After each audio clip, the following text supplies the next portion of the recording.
Welcome back to the OSM channel. In today's video, I'd like to teach you how to operate the backhoe on a Kubota B26. Now, this is a B26 TLB, tractor, loader, and backhoe. In a previous video, I covered how to operate the tractor as well as the loader. In today's video, it's just going to be a dedicated video on how to operate the backhoe. First things first, before you even think about digging a hole in your backyard, call 311 or 811 or whatever the call before you dig number is in your local jurisdiction. You got to ensure that you're not digging up a gas line, an electrical line. If you don't call, you hit something, you're going to be paying for it out of pocket. It could be hundreds of thousands of dollars if you hit like a main electrical line or gas line, so call before you dig. Now, with that being said, before we get on the tractor and start talking about the controls, I need to cover something really important that not a lot of people know. The main controls of this backhoe are the joysticks.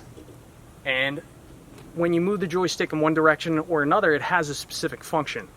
There are actually two different patterns here in the States. There's an ISO pattern, which stands for International Organization of Substandardization, also known as John Deere controls. This Kubota B26 has ISO or John Deere controls. Now, the other main one is an SAE pattern, which stands for Society of Automotive Engineers, or CAT controls. So if you're watching this video, chances are you've never operated a backhoe before, but if you're a CAT guy or you're used to SAE joystick control patterns, this is totally going to throw you off. Now, you can change this. You can change around the hydraulic connections in the valve box to change the machine to your preferred control pattern, but if you're just renting a machine for a day or two, you probably won't bother. But I just want to throw that out there because that's some really important information. So we've called our local call before you dig agency. We've marked out an area with white paint where we want to excavate. Now, before we operate the machine, we need to do a pre-inspection, ensure that all our pins are there in good condition, nothing's backing out, and grease all your grease fittings. If you want to ensure that your backhoe lasts as long as possible, you got to ensure that you maintain it. So just inspect everything, look for any cracks in the boom. I just greased this machine the other day. Inspected everything, there's no cracks, so this machine is in good shape and safe to operate. Also check the engine oil as well as the hydraulic fluid. So before we hop on the machine, there's a few things I want to point out. One, this machine is equipped with a hydraulic thumb, and after using a hydraulic thumb for the past 18 years of my life, I cannot live without one. Hydraulic thumbs are fantastic for grasping onto rocks, logs, stumps. Just once you use one once, you're not going to be able to live without one. Also, we have a boom lock here. Now, the tractor does lose a little bit of hydraulic pressure over time, so what that means, in order to disengage the boom lock, we're going to have to start the tractor, pull the boom back, and then lift this lever so it's not engaged with that locking pin. Another really important thing I want to point out, when you're up here in the operator's seat, you really got to watch the outriggers by your feet. You know, your feet are right here, and if you're not paying attention and you put your foot down in here into this pinch point between the operator's deck and this outrigger cylinder, you could easily crush your foot. So you really have to pay attention to what you're doing. Not something you want to be drinking and messing around with. You need to pay attention and be very careful because this machine can absolutely kill you. Another thing to point out here, there is a boom swing lock pin, and typically this is only installed when the machine is being transported down the road, but I just wanted to point that out. That's how it locks in, and that's where its holder is. So to teach you how to operate the backhoe, we're going to be moving around these rocks right here. Now, the first thing we need to do is we need to start the tractor and back it up to our work area. You want to ensure that you don't back up too close to your work area. You want to be forward a little bit of your work area, because if you back up too far, you know, that bucket and that thumb cannot engage or clamp onto a rock when it's too close. So you want to leave a little bit of space to ensure that, you know, your bucket can engage with the rocks or excavate the area that you need to excavate.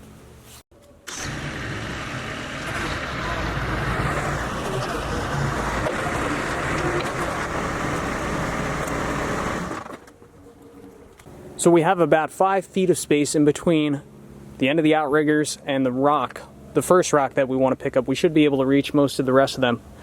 But we've set our parking brake and we've lowered our front bucket. Next thing we need to do is to turn the operator's seat around. If you need instruction on how to operate the machine, I'll leave a link to that dedicated video in the description down below. So now that we have the machine in position, we need to rotate the seat to face the backhoe. Now, this tractor is about 18 years old and the seat has seen better days. That's why we have a piece of carpet over it. But when you're sitting in the seat, on the left side of the chair, right above the diff lock lever, there's a little metal tab that you need to lift up, and then you can rotate the seat to face the backhoe.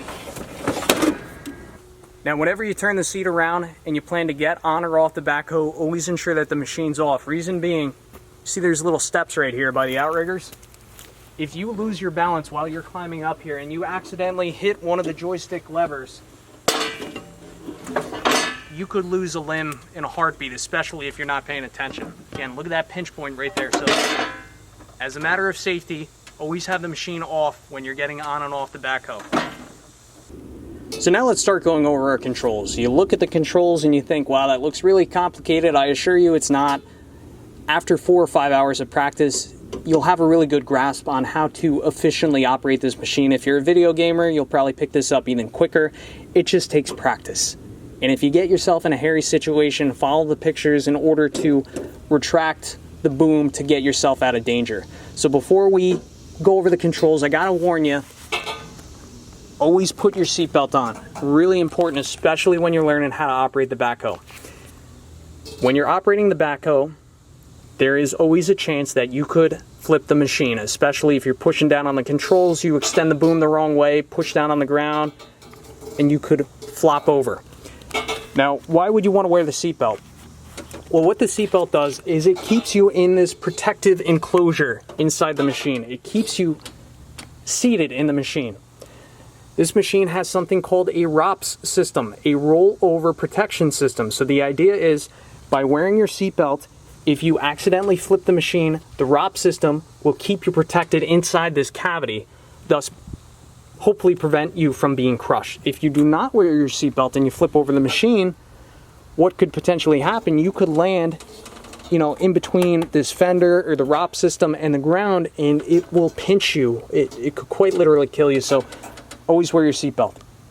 Now let's start going over the controls. The hydraulic thumb, it's an option. It may or may not be on your machine, but in order to extend the thumb, if we want to extend the thumb, we would push down with our heel. If we want to retract the thumb, we would push up with our heel. Simple. Next, we'll go over the small levers. These are for your stabilizers. So in order to lower our right stabilizer, we would push this down. In order to lower our left stabilizer, we would push the left stabilizer lever down. Typically what I like to do, I like to lower one at a time, and then when I get the machine set to the level where I want it at, I will push down both of these levers at the same time and bring the machine slightly up off the ground. It's really important that you have your stabilizers properly engaged with the ground to ensure stability. And that's going to be really important if you're ripping out stumps or picking up big rocks or digging deep rocky holes. So typically I like to lift my tires a little bit up off the ground, but they don't always have to be up off the ground. Now, in terms of terminology, I'm going to call this big section, this part of the boom closer to me, the main boom. And the second section, the jib over there, I'm going to call that the boom extension. So main boom, boom extension, and then our bucket, that's our thumb. So the joystick on the left, we look at the pictures, this controls our swing. So if we push this to the left, pretty self-explanatory, it swings the boom to the left. If we push this joystick to the right, it'll swing the boom to the right. If we push this joystick forward, it will lower the main boom. So this big boom right here, we push this forward, it's going to lower the main boom. If we pull it back, it's going to raise up the main boom. And again, if you ever get lost, you could always follow these pictures right here. Now the lever on the right, the joystick on the right, controls the boom extension as well as the bucket curl. So if we want this boom extension to go out, we will push this lever forward. If we want the boom extension to come back in, we will pull the lever backwards. If we want to dump our bucket, we will push our right joystick to the right. And if we want to curl the bucket in, we will push this right joystick to the left. It takes some practice, really not that bad. If you get lost, just follow the pictures. So what we need to do now, we have our seatbelt on, our feet are safely inside the machine, away from the pinch points. What we need to do is start the machine We're going to pull this lever back, thus bringing the main boom back to alleviate the hydraulic pressure on that locking pin. And then we are going to disengage that locking pin, and then we can start working. All right, I have the camera set up. I'm seat belted in, extremities inside, the protection of the operator's cab. Let's start up the machine. I'm going to try and talk over the sound of the tractor the best that I can. And I'm also going to keep the RPMs kind of low. Typically, I don't bring the RPMs higher than 1500 RPMs. Rarely do you need to really rev up the RPMs all the way. Typically, you know, you have them on a low setting. That's all you need. Unless you're trying to speed up work production, then you bring it up, you know, maybe 1800, but you don't have to rev the crap out of the machine is what I'm getting at.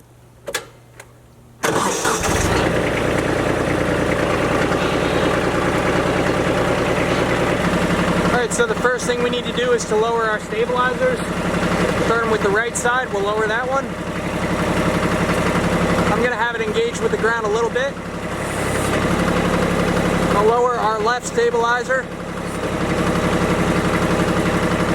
Let it engage with the ground a little bit. Lower it a little bit, trying to get the machine level. And I'll lower the stabilizers both down at the same time to pick me up a little bit higher. And we are good there. Next, we need to disengage that boom lock. So I'm going to pull this lever, the left joystick, in to cause the main boom to suck in closer to me.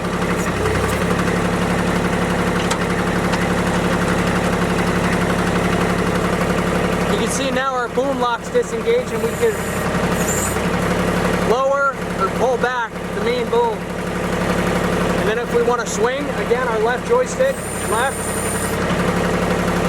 right. Now our right joystick, again, that's our boom extension. So forward is going to extend it out. And to pull that boom extension back in, right joystick in. Thumb, if we want to open it, push down with our toe. If we want to dump our bucket, right joystick to the right. And then if we want to curl the bucket back in, we'll take our right joystick and push it to the left, and you can see the bucket curl. So let's say I want to pick up that little rock right there. I'm going to swing the boom over to the right a little bit. I'm going to lower the main boom down a little bit, but I also need to extend that boom extension out a little bit. So I'm going to push up and push up. I also need to uncurl my bucket, dump it a little bit, so I'm going to push to the right with the right joystick. Go down with the main boom. Curl the bucket out a little bit more. Bring the boom extension back in, right joystick in. Swing to the right a little bit. And now I'm going to use the thumb to clamp onto that rock. So I'm going to use my heel, push down. You can see that hydraulic thumb coming down. I'm going to clamp onto that rock. We have good engagement with that rock. Now I can pull the left joystick back towards me. And now we have control over this rock. Now we can put it wherever we want.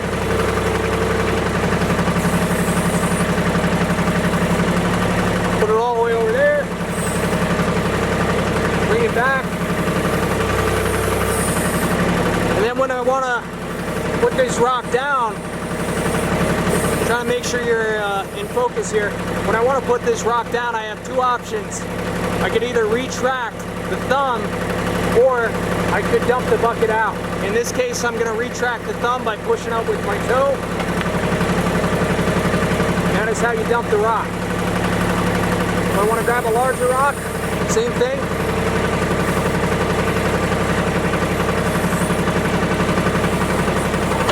See, like that rock over there isn't in a great position, so I'm going to pull it forward to me a little bit, so it's in a good position to pick up with the thumb. It's kind of hard to tell, but now that rock is at a perpendicular angle to the boom, so it's going to be really easy for that thumb to pick it up now. Down on the thumb. Now we have a good bite on that rock.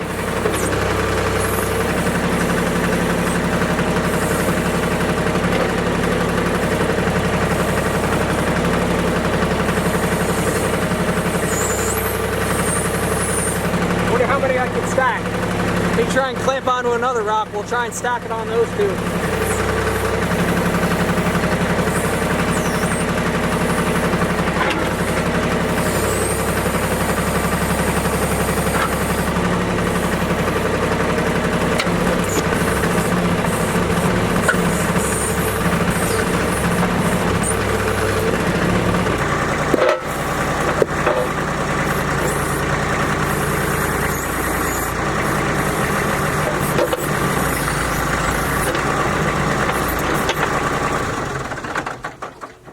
Also, another very important safety tip.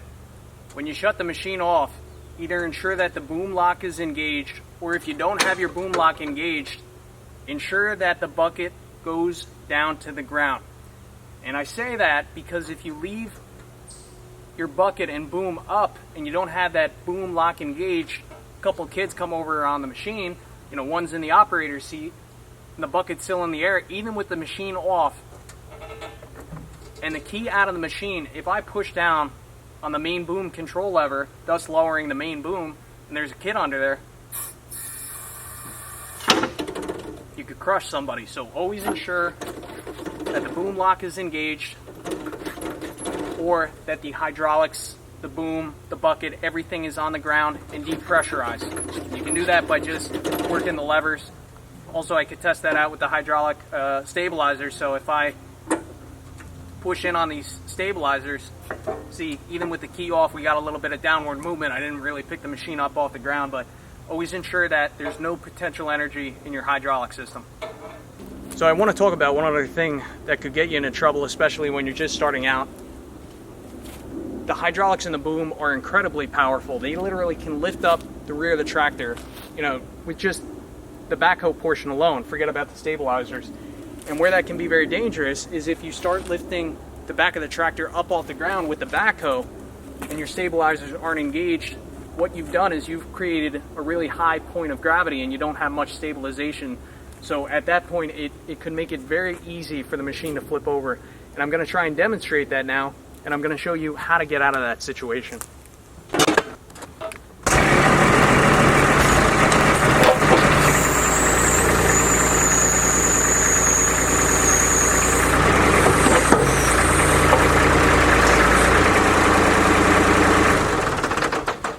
So it might not look like it, but this is actually a pretty dangerous position to be in. My rear tires are up off the ground and the stabilizers are not touching the ground. I've taken the backhoe and I've accidentally lifted up the rear portion of the tractor. And this has risen my center of gravity. The reason we're somewhat stable right now is because I have the front bucket down, but this is a very dangerous position to be in.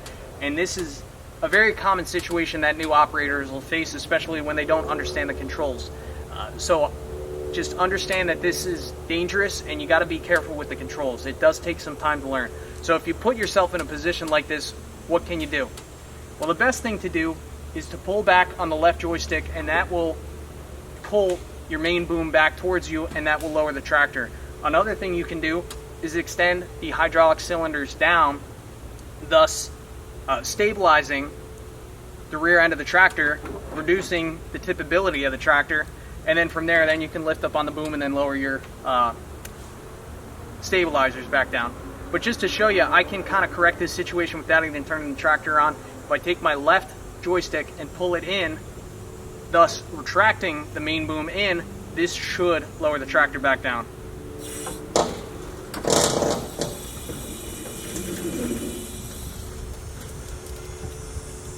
And now both my stabilizers are down on the ground, the tractor's stable, and disaster averted. So in conclusion, call 311, 811, or whatever it is, whatever your local call before your dig agency is, to ensure you don't hit an underground utility. We've learned that different manufacturers may have different joystick control patterns, John Deere versus Cat. Again, this is a John Deere pattern. When getting on or off the machine, have the machine off, watch the pinch points. Always wear your seatbelt, because this machine can and will roll if you're not careful while operating the backhoe. Seatbelt will keep you inside that protective space. If you get yourself into a dangerous situation, relax, take a deep breath, look at the pictures and the diagrams below the joysticks, and understand by moving a joystick one direction will have a certain effect.